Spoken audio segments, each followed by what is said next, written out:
All right, well, good evening, everybody. My name is Joe Irvin, and I'm the city manager for the city of South Lake Tahoe. It is definitely my privilege and honor to be here with all of you tonight as we're here to hear the city's 2022 State of the City address. For those of you out there that may not know what a city manager does or who a city manager is, especially in the council manager form of government that we have and operate within, essentially, I implement the policies that are directed upon me and our staff by the city council. We also run city operations through all of our various city departments who are all represented here in the back of the room. I appreciate all of you showing up and showing with the community what it is we've been working on and how they can get involved in the things that we do on a day in and day out basis. It is definitely my privilege to also work with the city council, all of our boards and commissions, and the 200 plus city employees that come to work every day to work to deliver quality, cost-effective services to the residents and businesses of South Lake Tahoe. It is not a small task, and we are always deep in the trenches trying to solve those community problems. I'd like to take a minute and also thank our special guest and public officials from jurisdictions in the city who are here joined with us tonight. Dr. Todd Cutler with Lake Tahoe Unified School District, Julie Regan with the Tahoe Regional Planning Agency, Jeff DeFranco with Lake Tahoe Community College, Chris Proctor with Barton. We have three planning commissioners, Keith Roberts, Kaylee Robeck, and Gavin Feiger. We also have Parks and Recreation member David Gregorich. Thank you all for being here. Your support as we work together to make this community the best it can be is very helpful. Our entire city council is also here tonight, and I'd like to recognize them. They're a great council to work with. They're supportive of me and our staff. And Mayor Middlebrook, who will have the stage and mic here in a minute, is sitting right here. Happy to have him here, obviously. Mayor Pro Tem Christy Cregan back in the corner. And our council members, Tamara Wallace, Cody Bass, and John Friedrich. The beach retreat, oh yes. The beach retreat is a great host, and they've done this is the second year in a row, and we appreciate their support and thank them for hosting us for our State of the City.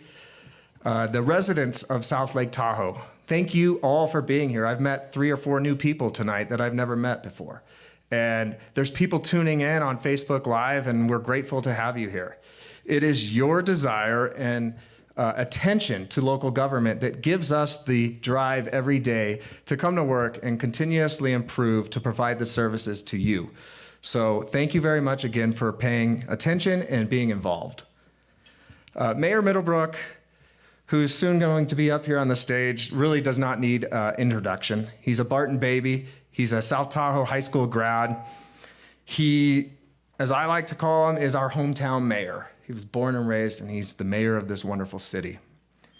He is a joy to work with. He works tirelessly to solve community problems. He understands the ins and outs of how we operate and what is going on in the community. He's worked tirelessly to be a good leader on the city council as the mayor. And him and the council have worked collectively to align our resources with the city's priorities. So with that, I'd like to have you all join me in welcoming Mayor Devin Middlebrook to the stage to provide the State of the City address.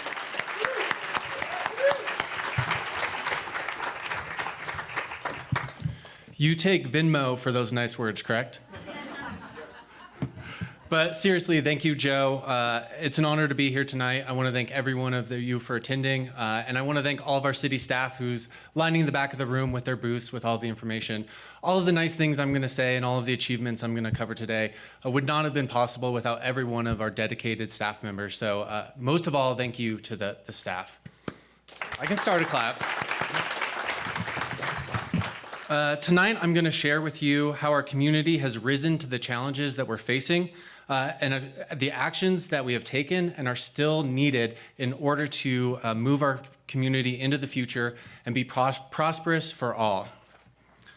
I also want to start by acknowledging that we are standing on the lands of the Washoe people. They have called the Tahoe region home for over 10,000 years and were the original stewards of the place that we love, Lake Tahoe. Our city recently celebrated its second annual Indigenous Peoples Day this month, and in that spirit, I want our community and our city to do more to include the Washoe people in the decision-making and the decisions that are impacting our lake. I also think we need to create more space for the Washoe people to learn about their culture, their ethos of stewardship, and celebrate their place at the lake. One great example of that is with our new rec center design. If you visit that booth, you can see how we've integrated the Washoe tribe into that inspiration for our beautiful rec center that I'll talk about soon. Bringing us into more modern times, South Lake Tahoe is a city that was never meant to be. Our community roots date back to the gold rush and the exploitation of our landscape for its timber, fish, and game. That destruction still shapes our community today. The piers that people use to access Lake Tahoe once shipped logs from here to Virginia City for the Comstock. The roads we drive on once carried mail along the Pony Express. Our community started as many individual neighborhoods such as Tahoe Valley, Bijou, and Al Tahoe. These small neighborhoods were built with minimal to no infrastructure. The auto-centric malls, strip malls, and hotels still line our highway to this day. When the city was incorporated 57 years ago, these communities were brought together. Today, we're here to celebrate this legacy as what makes Tahoe the place that we all love to call home.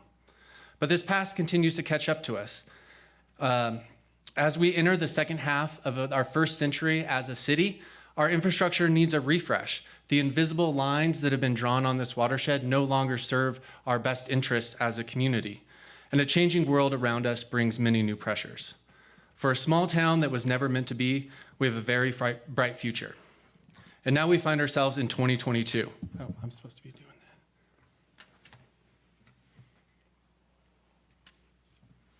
There it goes. No, I gotta go back. Oh, there we go. As we approach the third anniversary of the COVID-19 pandemic, it's important to remember that this isn't over. The pandemic's impact and our response to it will continue to shape our community into the future. In response to the pandemic, the city worked tirelessly to support local businesses and residents. Our council dedicated over $1 million of our general fund in order to support small business loans and grants, supplies of masks, sanitizer, and other PPE, support local nonprofits, support food programs, and individual assistance. In partnership with El Dorado County, our staff helped vaccinate nearly 20% of our community members. And then finally, the American Rescue Plan infused nearly $6 million in our community, which we invested in it to build a brighter future. But because the pandemic wasn't hard enough to deal with, we also all went through the Caldor fire last year. Thanks to forest thinning projects that have gone on throughout the basin and the brave work of our firefighters and police officers, we are lucky to still have this community here. This speech would have been very different if things went the other way. But luckily they didn't. So this year, I want to focus on our strategic plan. This plan is our city's response to the challenges that we face and the changing world around us. I will highlight our accomplishments over the last 4 years and talk a little bit about what comes next. This strategic plan has already begun to transform the community into a more equitable, environmentally friendly, innovative, and welcoming place. The first priority within our strategic plan is our built environment. Our built environment doesn't always match the spectacular natural environment that surrounds us. Our buildings and transportation system sometimes don't aesthetically match the community. Our transportation and building system are the number 1 and 2 sources of greenhouse gas emissions that are fueling climate change. But there has been progress. Revitalization can be seen across town in new housing projects, revitalized businesses, and vibrant restaurants and breweries that line our community. It's no secret that our roadway infrastructure is in disrepair. Years of delayed maintenance and lack of investment have left our roads riddled with potholes, harming lake clarity and making biking or driving around town unpleasant. Maintaining our roads is no small task. If you took all of our roads and laid them in a straight line, it would go from here to Santa Cruz. But thanks to Measure S, you, the voters, for approving Measure S, and the prioritization of this council, We have paved more miles of roadway in the last 4 years than the city did in the last decade. We also purchased additional equipment that will allow staff to repair more potholes and roads in-house, saving both time and money, accelerating the pace at which we can repair our roads. Our ongoing road replacement plan will ensure that our city has quality roads that our community has long demanded. Going back to the pandemic briefly, one of the most visible impacts on our community has been the increasing cost of housing. This is simply one of the most pressing challenges that we face.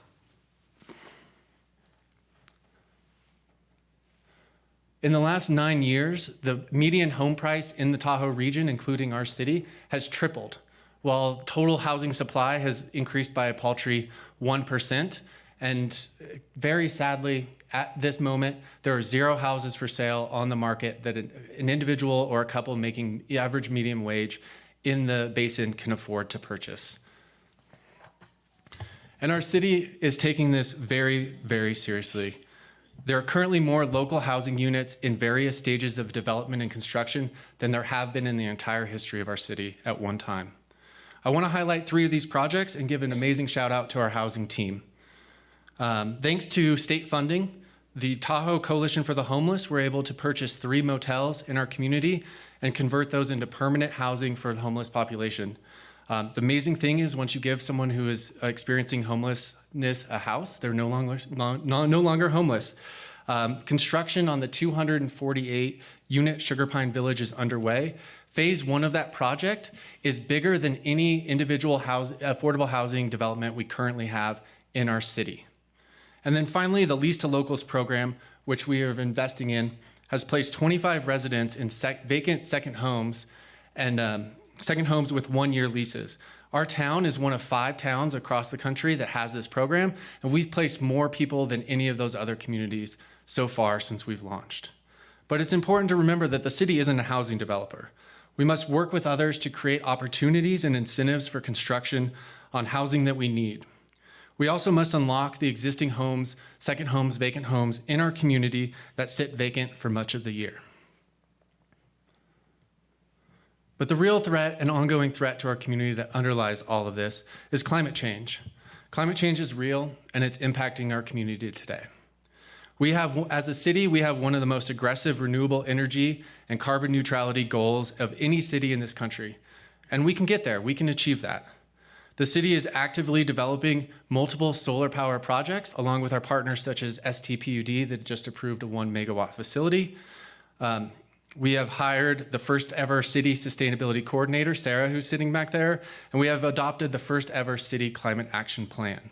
We have a plan to electrify the city vehicle fleet and install electric vehicle charging stations at every city property throughout the city. Finally, we're reducing waste and litter with a recent ban on single-use plastic water bottles. The climate crisis is at our doorsteps, and we must be a national leader in building climate resilience. We can do it. We must do it. One of those leading sources of greenhouse gas emissions, as I mentioned, is transportation. Not only is it contributing to climate change, it's contributing to the clogged roads and traffic that we all loathe during the summer months. And getting around Tahoe without a car needs to be more of a priority. Reducing traffic and congestion is better for the lake, climate change, our quality of life, local businesses, and the visitor experience. Our investment in bike infrastructure has been aggressive. We are continually building new sections of trail and have supported scooter share for the last 5 years. Love them or hate them, they are reducing vehicle trips and providing critical transportation services for residents. For many years, our city has failed to properly invest in our public transit system, but that is changing. We have sponsored the launch of Lake Link, which you can get from right here, which is providing rides to people. Like Lake Link Microtransit goes from the community college to State Line. Since launching in July, you can tell who works for the college. Since launching in July, they have given rides to over 32,000 passengers. And as you can tell on the heat map here, it's not just visitors that are using this. One of the biggest red spots is actually the middle school. A lot of students are using this to get to and from school. Moving forward, our city has recently completed a transit study, and we'll be working with local partners to expand transit service across the entire city and to key recreation sites. Transportation is one of those challenges and issues that's very dear to my heart. I'm sure you've all seen me with my long blonde hair riding down the highway on my e-bike. I encourage all of you to get out there and explore our trail system.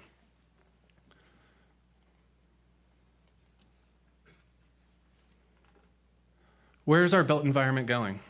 We need to create a built environment that reflects the beauty of our environment and culture of our community. The city needs to create local plans and zoning that spurs housing development, business revitalization, and integrates alternative transportation modes.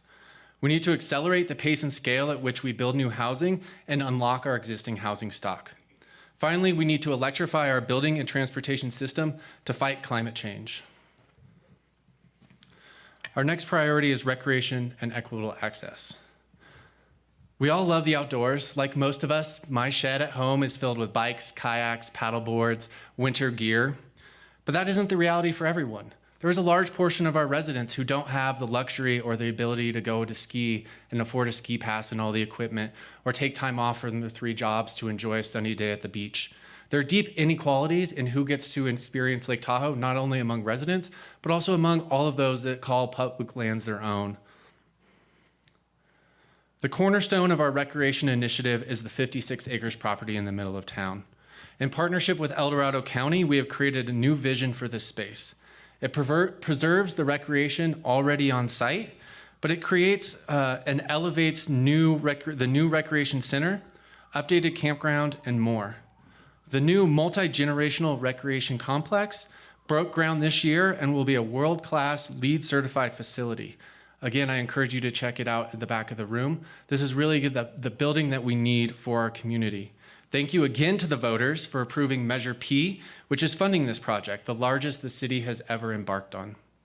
The 56 acres master plan also includes a new civic center, which could be home to a new city hall and a place for the community to gather, get engaged, get involved, and take pride in making the community a better place. But recreation for all isn't about large facilities. It's also about small neighborhood parks. Our strategic plan calls for a park or community garden in every neighborhood. The first example of this is the Ski Run Community Park.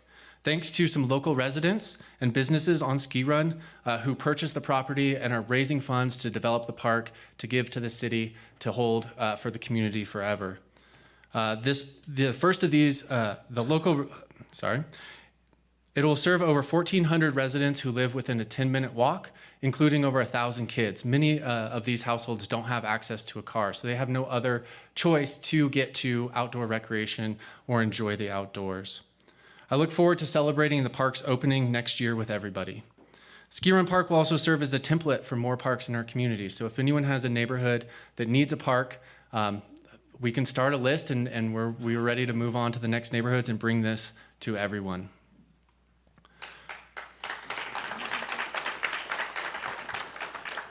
But the challenges we're facing with outdoor recreation and visitation are all too familiar. All of these challenges we're facing existed prior to COVID, but were exacerbated by it. We all lived through the season of 2020 and 2021.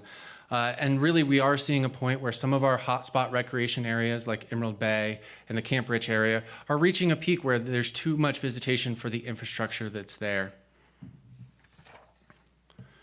And we heard that as the city council, and we're acting in order to address those concerns and mitigate those impacts. We've expanded our partnership with Clean Tahoe to improve and expand litter pickup throughout the community. They even created this wonderful lake sculpture that sits at City Hall made out of broken plastic sleds from the winter sledding season.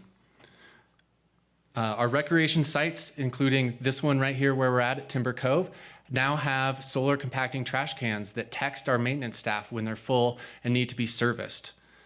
We also launched a park ranger program where we have rangers out at all of our hotspot recreation areas, interacting with visitors and residents, telling them how to be better stewards of the lake, telling them where to throw their trash, how to get around without a vehicle. Not only is this program interacting with our guests, it's a point of customer service, it's building that culture of stewardship. We also are primarily hiring high school and community college students, acting as not only job experience for those students, but a job pipeline to expose them to careers in this field, and maybe one day they'll work full-time for a Parks and Rec department.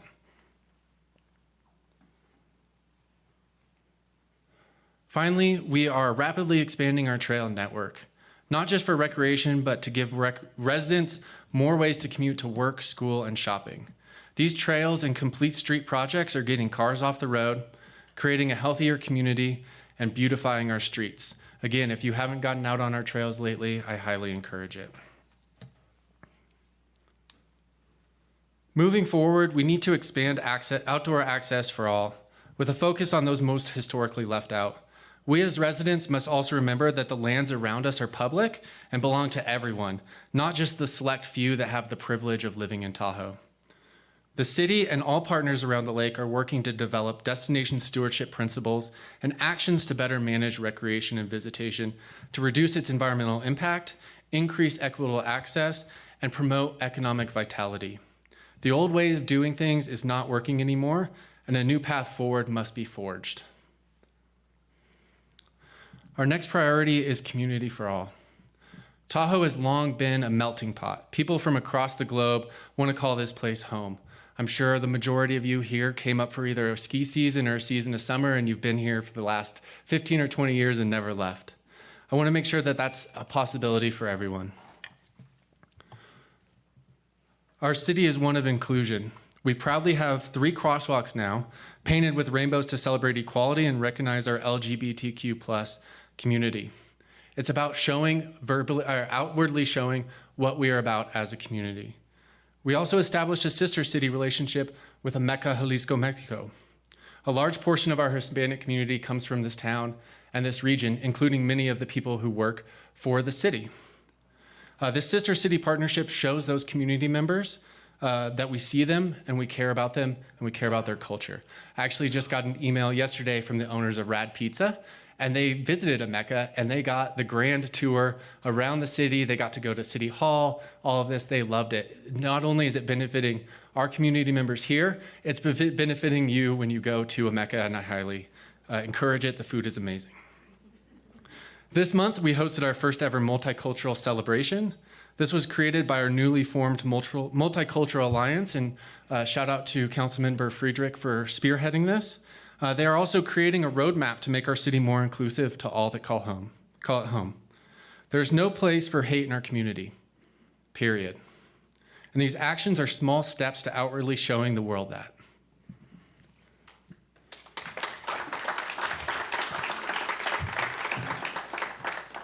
When I spoke about housing, I briefly mentioned the Tahoe Coalition for the Homeless. They are striving to end homelessness in the community, and they have now their 67 units spread across 3 motels that are converted to permanent housing. They have virtually ended senior and veteran homelessness in our community. And I really do think the numbers speak for themselves. In addition to this, our police department has created a STACS program where they work with El Dorado County and mental health organizations to do proactive outreach to our remaining homeless population in order to connect them with services and get them out of our meadows and into safe housing and back on their feet. Based on point-in-time counts, which occur every February, homelessness in the community has dropped from over 110 in 2019 to less than 20 in 2022. This is also translated into our police calls for service. From 2020 to 2021, the police calls for service for homelessness-related issues dropped by over 350 calls in just 1 year. More needs to be done, but more communities in the state could learn from the successes that we've had at Tahoe. And finally, part of building a vibrant community that everyone can call home is art and culture. It is the cornerstone. Our council created a new Arts, Culture, and Tourism Commission to help spur more of this community building. They are overseeing development of public art funding, more community events, and great things like this mural that is currently going up behind Blue Dog Pizza on Sierra Boulevard. We must expand funding to create more public art, sculptures, and events. To truly create a community for all, we must drop the us versus them divide. There is no place in our community for California versus Nevada, county versus city, resident versus visitors, new versus old. Be wary of people that push these narratives. They don't care what is best for the community, only what is best for themselves. It will take us all to create a new narrative that supports the love, inclusion, and diversity. That's exactly what principles create a thriving community. Turning to economic development, while tourism is the backbone of our economy and always will be, we need to diversify our economy in order to create higher paying jobs, build new business opportunities, and create a more resilient system. The city plays a supporting role in this. We're not an economic development agency, but we do play a role in providing that underlying infrastructure. As a city, we need to have the policies and incentives to allow entrepreneurship to thrive. And we're doing just that with food trucks and cannabis. Until recently, food trucks were banned in the community. You were not allowed to operate a food truck in city limits. We changed those rules, and now we have a growing food truck scene with local owners creating amazing food. Catch them at a local brewery, farmer's market, or music event if you haven't already. The council also adopted regulations on recreational cannabis. We now have 4 retail stores and 1 micro business operating safely in our community and generating over $1 million a year in tax revenue for the city. And again, they are all locally owned. Voters will be asked next month to vote on Measure G. Measure G will take the existing 6% cannabis community benefit fee and convert it into a gross receipts and cultivation tax. This tax is currently at 6% through the community benefit fee. Measure G allows that to be adjusted between 0 and 6%. The taxes on cannabis are too high. This enables the city council and cannabis businesses more flexibility in the future to operate and potentially lower costs for locals in the future. Finally, as I mentioned, the city's role is creating that backbone infrastructure for businesses to thrive. We participated with the Tahoe Prosperity Center in the creation of their Envision Tahoe Prosperity Playbook. The playbook outlines the needed actions to create a vibrant economy that benefits everyone. The city's part in playing that backbone infrastructure is happening right now. We recently adopted a plan for rolling out broadband to connect everyone in our community through 3 phases to affordable high-speed internet.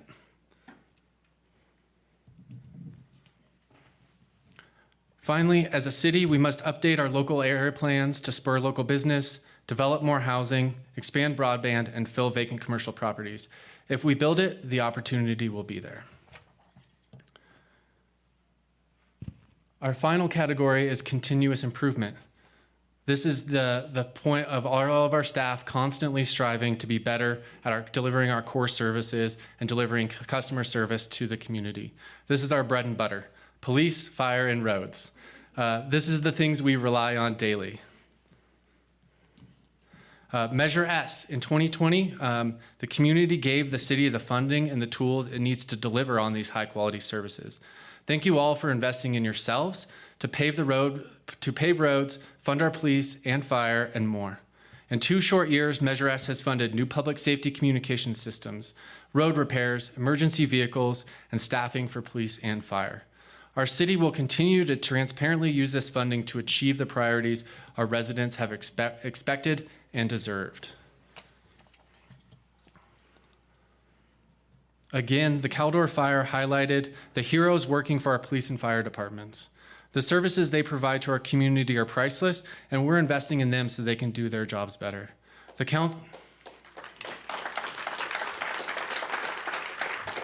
This council reopened Fire Station number 2, remodeled part of the police department, invested in a new communication system, and created a defensible space program. In today's world, we are also ensuring accountability. We have a new police advisory commission that is working with Chief Stevenson to ensure the department is transparent and working for the community. I know we are internally grateful for the work they do every day.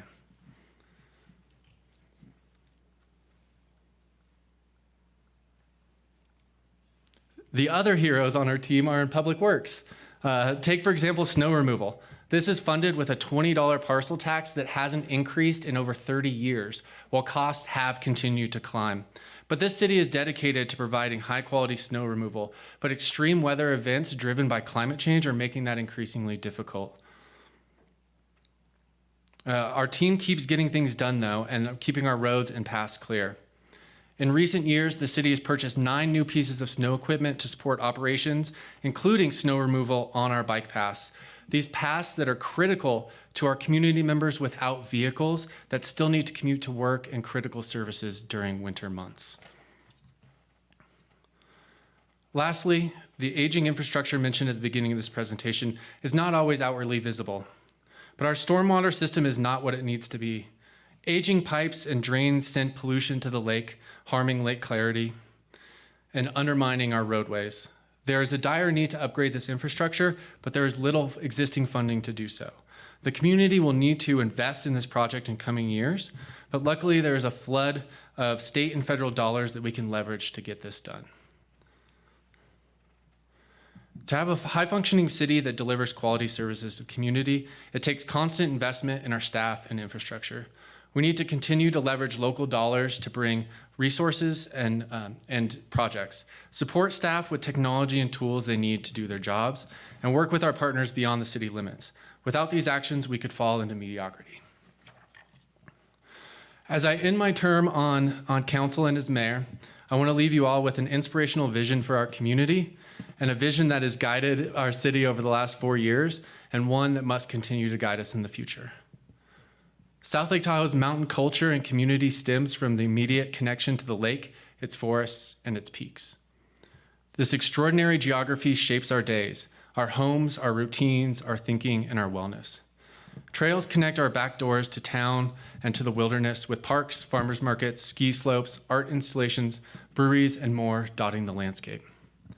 The combination of living wage jobs with a myriad of all-season recreation, whether water, snow, dirt, or sky, means that in our community, intellect matches athleticism. The adventure greets both work and family. While we celebrate tourism, we are also consciously building a broader, more resilient, future-focused entrepreneurial economy, leveraging our short distance to the San Francisco Bay Area. Small businesses anchor redevelopment that add character, provide quality jobs, revitalize their surroundings, and protect the environment. Attractive transit makes it easy to link feet, bikes, and skis with boats, buses, and gondolas, and will reliably get you and your family around town and around the basin on your own schedule. Our leaders show political courage and accountability, support one another in innovating, and reflect the ranges of ages, races, and ethnicities that make up our city. While visitors and tourists can readily find diverse accommodations, families and service workers can afford to live in South Lake Tahoe, with ready access to exceptional schools, high-speed broadband, and internet, and top-notch physical and mental health care. As a community, we must focus on this. We must be future-focused, honoring our past, while envisioning, enabling, and embracing the future.